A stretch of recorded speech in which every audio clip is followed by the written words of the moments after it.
Bucky Moore, welcome to Sorcery, Thanks for having me. It's great to be here in the studio.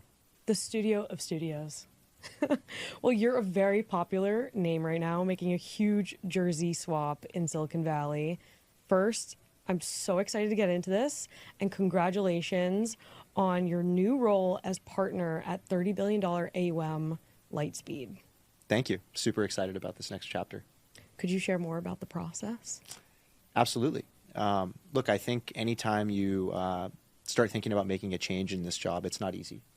There's obviously a lot of things that you have to undo, a lot of stakeholders that you have to respect and be very mindful of. And I think in the end, the opportunity here at Lightspeed just felt so unique at this point in time, both in terms of my ability to come and really help them double down on their commitment to early stage venture, specifically on the enterprise side, which has always been my focus and is actually the core DNA of the firm itself when they got started.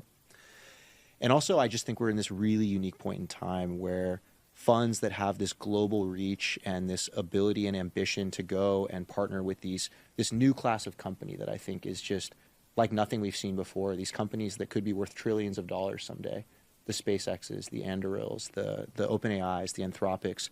These companies are like nothing we've seen before. And I think with that, there is this unique point in time where funds like Lightspeed that have an ambition to really partner with those companies all the way have this ability to go and partner with them in a way that not only allows them to support the ambition of these really large companies, given how capital intensive they are, but also in doing so generate truly outsized returns.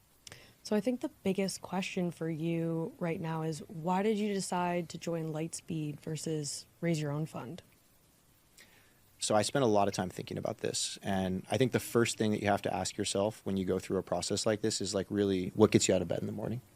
And for me, what I've realized is two things. One is I really am focused on just working with the best entrepreneurs. And I want to be in a position where I can serve their needs, be a great partner to them, and frankly, grow with them and try to help them tap into their ambitions. That is what I love doing.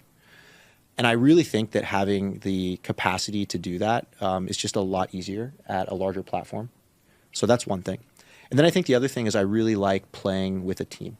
And I think that venture can be a team sport. I think it can also be a very individualistic sport.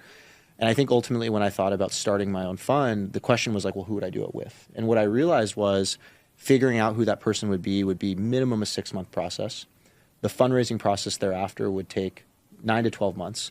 And then I'm looking at the clock and I'm realizing, wait, do I really want to be out of the industry, out of the market for a year and a half to 2 years and what I believe will be some of the most promising vintages of our time? That I think was just too hard for me to pass up in the end. And so here at Lightspeed, I get to play with the team. I get to really focus on my love for doing early stage venture, working with founders as early as possible.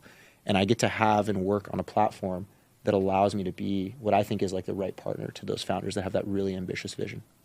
Hitting the ground running, and thank you for coming here and doing this